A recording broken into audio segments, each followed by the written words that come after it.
Hello, I'm Navid and welcome to this new SQL tutorial series.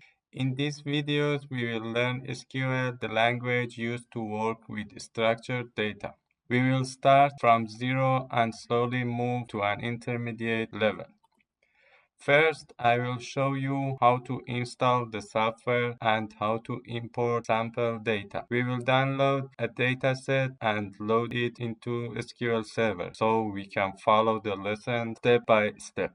Next, we will learn the basics, select, order by, where, and how and or and not work.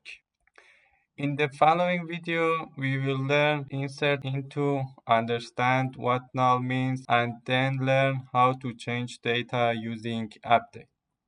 After that, we will learn delete, select tab, and the most common SQL functions. Then we will look at like and wildcard to search for specific patterns in data.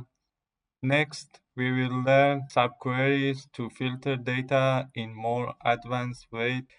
After that, we will learn join and union to connect tables together and extract meaningful results.